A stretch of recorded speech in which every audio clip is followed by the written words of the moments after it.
ABP Ganga. मैं हूं आपके साथ प्राची पाराशर। शाम के 7 बज चुके हैं, वक्त हो गया है 7 के समीकरण का। और आइए सबसे पहले बात चुनाव के पहले चरण के लिए हो रहे नामांकन की खबरों की करते हैं। देखते हैं आज किन नेताओं ने पर्चा भरा।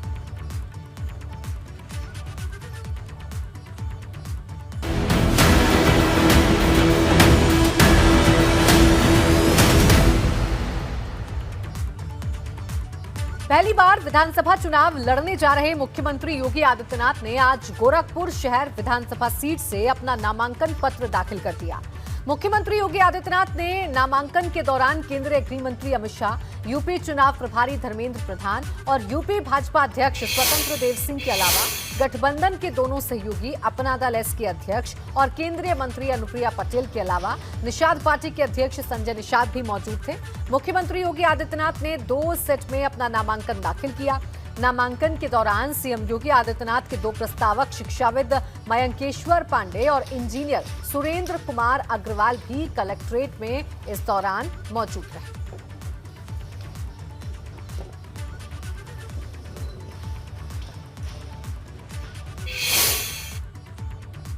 जब उत्तर प्रदेश के अंदर एक महागठबंधन बना था, देश और दुनिया के तमाम जितने भी राजनीतिक विश्लेषक थे वे सभी इस बात को मानते थे कि अब तो भारतीय जनता पार्टी का क्या होगा यूपी में। और तब भी माननीय अमित शाह जी कहते थे कि उत्तर प्रदेश में भारतीय जनता पार्टी 64 से 65 सीट से कम नहीं जीतेगी। और भाइयों बहनों, 2019 के लोकसभा चुनाव में भी भारतीय जनता पार्टी ने भारी सफलता प्राप्त करके 64 सीटें अपने सहयोगियों के साथ जीत करके महागठबंधन को पूरी तरह फेल कर दिया था। वहीं सीएम योगी के नामांकन से पहले गृह मंत्री अमित शाह ने योगी सरकार की तारीफ करते हुए सपा और अखिलेश यादव पर हमला किया। साथ ही गोरखपुर के फुल फॉर्म की नई परिभाषा बताकर पिछली सरकारों पर निशाना साध दिया। मैं आज उत्तर प्रदेश की जनता को कहने आया कि आजम खान, अतीक अहमद, मुख्तार अंसारी, ये सारे भारतीय जनता पार्टी के शासन में, योगी जी के शासन में जेल की सलाखों के पीछे कोई संभावना नहीं है। अखिलेश बाबू, कोई संभावना नहीं है। उत्तर प्रदेश की जनता बहुत सालों के बाद इनके आतंक से बाहर आ गई। गोरखपुर के लिए एक जमाना में यूपी बिहार के माफियाओं के छुपने की स्थान माना जाता था। आज गोरखपुर के स्पेलिंग को सुबह सुबह ही मुझे एक पत्रकार ने व्हाट्सएप किया कि अमित भाई वहां बता दे जा। मैं को बता दूंगा भैया, व्हाट्सएप करो। उसने बहुत सुंदर व्हाट्सएप किया है। जी से गंगा एक्सप्रेस, बोलिए जी से। ओ से ऑर्गेनिक कृषि, बोलिए ओ से। आर से रोड, ए से एम्स, के से खाद का कारखाना, पीयू से पूर्वांचल एक्सप्रेसवे और आर से रीजनल मेडिकल रिसर्च सेंटर बनाने का काम योगी आदित्यनाथ ने। आज मुख्यमंत्री योगी आदित्यनाथ के अलावा यूपी विधानसभा चुनाव के लिए कई और नेताओं ने अपने नामांकन दाखिल किए। भाजपा छोड़कर सपा में शामिल होने वाले पूर्व मंत्री स्वामी प्रसाद मौर्य ने आज कुशीनगर की फाजिल नगर विधानसभा सीट से पर्चा दाखिल किया। इसके पहले स्वामी प्रसाद मौर्य पडरौना से चुनाव लड़ते आ रहे हैं, लेकिन इस बार पार्टी बदलने के साथ ही उनकी विधानसभा सीट भी बदल गई है। दूसरी तस्वीर प्रतापगढ़ की है, जहां की पट्टी विधानसभा सीट से यूपी सरकार के मंत्री और विधायक राजेंद्र सिंह उर्फ मोती सिंह ने भी आज अपना नामांकन दाखिल कर दिया। इसके अलावा बसपा से बगावत करके समाजवादी पार्टी में शामिल होने वाले विधायक असलम रायनी ने भी आज श्रावस्ती सीट से अपना नामांकन दाखिल कर दिया। असलम रायनी फिलहाल भिनगा सीट से विधायक हैं, लेकिन सपा में शामिल होने के बाद अखिलेश यादव ने उन्हें श्रावस्ती सदर से टिकट दिया है।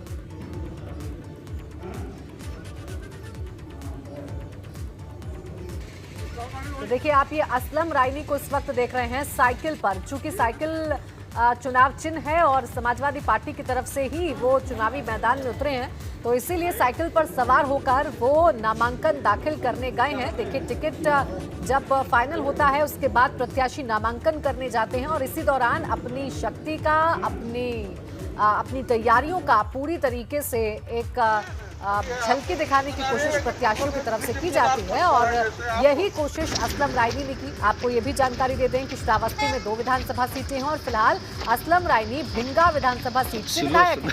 लेकिन इस बार समाजवादी पार्टी ने सीट बदली है असलम रायनी की और श्रावस्ती सदर सीट से असलम रायनी को टिकट दिया है, जिन्होंने आज अपना नॉमिनेशन फाइल किया।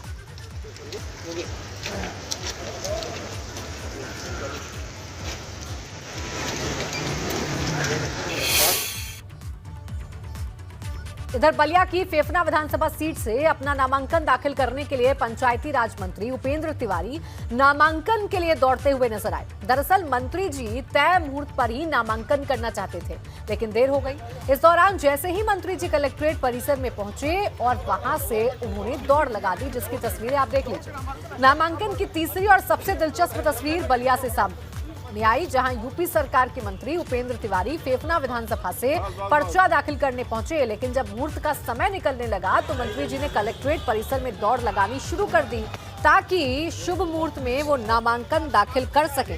देखिए, जब जब चुनाव नजदीक आते हैं तो इस तरीके के जो तस्वीरें हैं वो आम हो जाती हैं, क्योंकि एक तरफ जनता को लुभाने की कोशिश रहती है तो वहीं भगवान को भी कहीं ना कहीं खुश करने की कोशिश तमाम नेतागण करते हुए नजर आते हैं और खासकर शुभ मुहूर्त का भी ख्याल रखा जाता है जब नामांकन दाखिल करने के लिए कोई नेता जाता है। और यही शुभ मुहूर्त निकल रहा था उपेंद्र तिवारी का, जिसके बाद नेताजी की दौड़ देखने को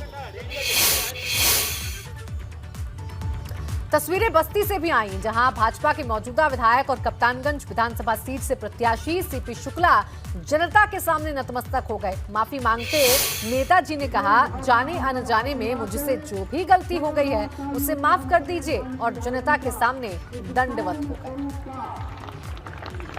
हम सब अभिवादन करें, बहुत ही शानदार और सुखद स्थिति हाथ उठा करके अगर आशीर्वाद दे देंगे तो मैं मानूंगा कि उसको क्षमा कर दिया गया।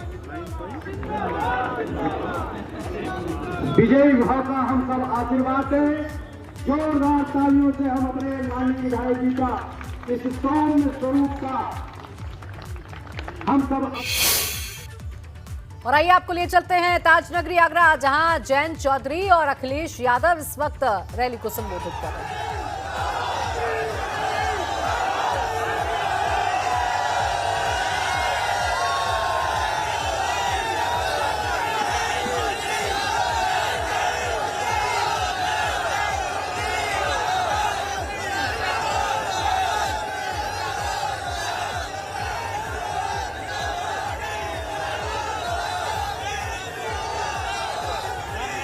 तो आगरा से तस्वीरें हम आपको दिखा रहे हैं। अखिलेश और जयंत चौधरी की विजय रथ यात्रा आगरा पहुंच गई है। आपको बता दें कि इस वक्त तमाम सियासी दिग्गजों ने पश्चिमी उत्तर प्रदेश में डेरा डाला हुआ है और इसी कड़ी में अखिलेश यादव और जयंत चौधरी भी लगातार जिले दर जिले घूमकर अपने पक्ष में माहौल बनाने की कोशिश कर रहे हैं। अभी देखिए, चूंकि विजय रथ यात्रा है, रथ पर सवार हैं अखिलेश यादव और जयंत चौधरी, उन्हें गदा भेंट की गई है, जो कि हाथों में उठाते हुए अपनी शक्ति का परिचय दोनों ही नेता देते हुए नजर आ रहे हैं। सामने है भारी भीड़, हाथों में है झंडे दोनों ही पार्टियों के। आरएलडी के हरे झंडे इस वक्त, हरे और सफेद झंडे इस वक्त आपको नजर आ रहे होंगे, तो वहीं समाजवादी पार्टी के झंडे भी लहरते हुए नजर आ रहे हैं समर्थकों के हाथ में। दोनों ही पार्टी के झंडे हैं जो ये बता रहे हैं कि गठजोड़ कितना मजबूत है अखिलेश यादव और जयंत चौधरी का। तो इस बार जयंत चौधरी के साथ मिलकर उत्तर प्रदेश में ताल ठोक रही है समाजवादी पार्टी। संविधान रचयिता परम आदरणीय बाबा साहब के चरणों में श्रद्धा सुमन अर्पित करते हुए, इस विशाल भारत देश के पूर्व प्रधानमंत्री रहे चौधरी चरण सिंह जी के चरणों में श्रद्धा सुमन अर्पित करते हुए, आज गठबंधन के दोनों नेता माननीय अखिलेश यादव जी, माननीय जयंत चौधरी जी को अपना आदर्श और नेता मानते हुए, मैं आज सभी से, आप लोगों से, मैं आज देखिए आज कितना खुशी का माहौल है, जो मेरी मुकद्दर में नहीं था, मेरी किस्मत बदल दी। चले बढ़ते आगे। एक तरफ जहां भाजपा ने यूपी विधानसभा चुनाव को लेकर पूरी ताकत झोंक रखी है, तो वहीं सपा गठबंधन लगातार, खासकर अखिलेश जयंत की जोड़ी पश्चिमी यूपी में परचम लहराने के लिए कोई भी कसर नहीं छोड़ रही। इसी कड़ी में दोनों नेता आज आगरा में मौजूद हैं। यहां पर प्रेस कॉन्फ्रेंस कर भाजपा सरकार और सीएम योगी पर निशाना साधा है। ये चुनाव उत्तर प्रदेश का लोकतंत्र बचाने का चुनाव है। ये चुनाव इसलिए भी जरूरी है, लोग इस गठबंधन की मदद करें कि संविधान बचाने का भी चुनाव है। बाबा साहब भीमराव अम्बेडकर जी ने जो संविधान दिया, जिससे देश चलना है, ये चुनाव लोकतंत्र के साथ साथ संविधान बचाने का भी चुनाव है। इसलिए जहां समाजवादी पार्टी हर रंग को जोड़ रही है, हमारा गठबंधन बहुरंगी है, सब तरह के लोग हमारे साथ हैं। ये एक रंगी लोग बाबा साहब का दिया हुआ संविधान, उसको भी खत्म करना चाहते हैं। बाबा साहब की इस धरती पर मैं ये भी कहना चाहूँगा कि जो हमने गठबंधन बनाया है, उसके पीछे एक सामाजिक समीकरण है और बाबा साहेब के द्वारा जो सामाजिक न्याय की लड़ाई उन्होंने लड़ी, देश को संविधान दिया, नागरिकों को अधिकार दिए, उन्हीं अधिकारों को बचाए रखने के लिए लोकतंत्र मूल्यों को, लोकतांत्रिक मूल्यों और सिद्धांतों को बचाए रखने के लिए यही गठबंधन आज उत्तर प्रदेश के मतदाताओं के लिए एकमात्र विकल्प है। वहीं बसपा ने भी यूपी विधानसभा चुनाव के लिए पूरा जोर लगा दिया है। खुद मायावती मैदान में कूद पड़ी हैं। आज उन्होंने अमरोहा से भाजपा और सपा दोनों पर निशाना साधा। उन्होंने कहा कि दोनों शासन में दलित, शोषित, वंचित और गरीबों की उपेक्षा हुई है।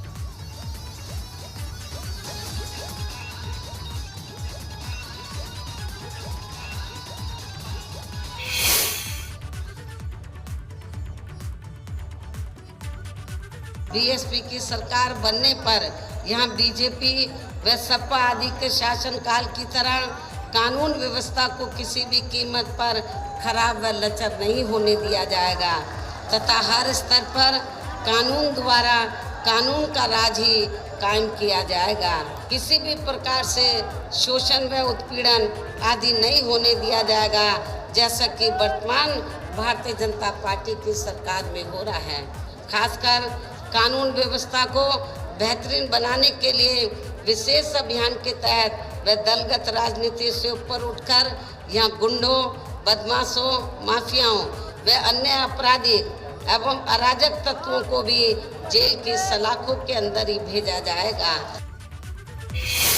यूपी विधानसभा चुनाव के मतदान का काउंटडाउन शुरू हो चुका है, लेकिन नेताओं के पाला बदलने का सिलसिला थमने का नाम नहीं ले रहा। इसी कड़ी में आज कई दलों के नेताओं को यूपी चुनाव के सह प्रभारी अनुराग ठाकुर ने लखनऊ में भाजपा की सदस्यता दिलवाई, जिनमें सपा सरकार में दर्जा प्राप्त राज्य मंत्री रही राजकुमारी कुशवाहा के अलावा पडरौना से कांग्रेस के प्रत्याशी मनीष जायसवाल शामिल थे, जिन्होंने अपनी अपनी पार्टी छोड़कर अब भाजपा का झंडा उठा लिया है। इसके अलावा पूर्व राज्यसभा सांसद राजीव शुक्ला के रिश्तेदार मधु शुक्ला ने भी कांग्रेस में से किनारा करते हुए भाजपा का दामन थाम लिया।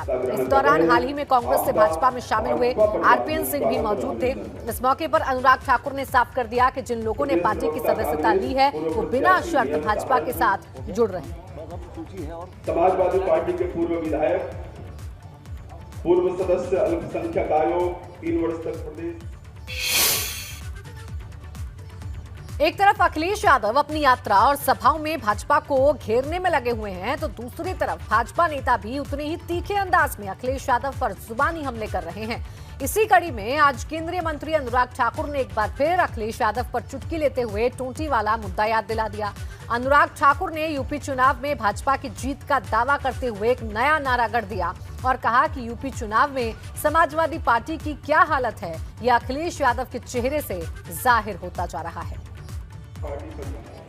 मैं तो यही कहूंगा, साइकिल रखो नुमाइश में, कमल ही खिलेगा 22 में। धन्यवाद।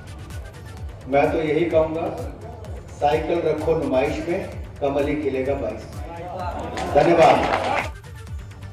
केंद्र सरकार ने एआईएमआईएम प्रमुख असदुद्दीन ओवैसी को जेड श्रेणी की सुरक्षा मुहैया कराने का फैसला किया है। ओवैसी पर गुरुवार को हापुड़ में हमला हुआ था। सरकार ने ओवैसी की सुरक्षा की समीक्षा की है। इसके बाद उन्हें तत्काल प्रभाव से जेड श्रेणी की सुरक्षा प्रदान करने का फैसला लिया है।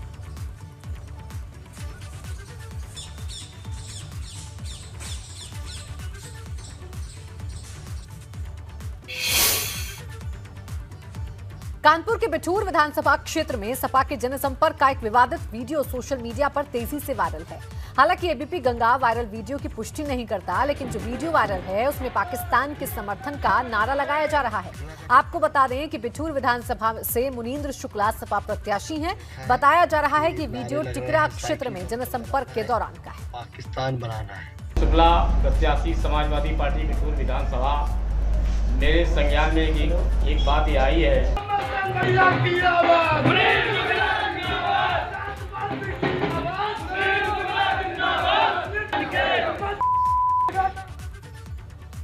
वहीं बिठूर विधानसभा क्षेत्र से सपा प्रत्याशी मुनींद्र शुक्ला ने विवादित वायरल वीडियो पर सफाई देते हुए कहा कि समाजवादी पार्टी और मैं सबसे बड़े देशभक्त हैं। साथ ही उन्होंने भाजपा पर निशाना साधते हुए कहा कि भाजपा नेताओं ने इस वीडियो को एडिट कराकर सोशल मीडिया पर फैलाया।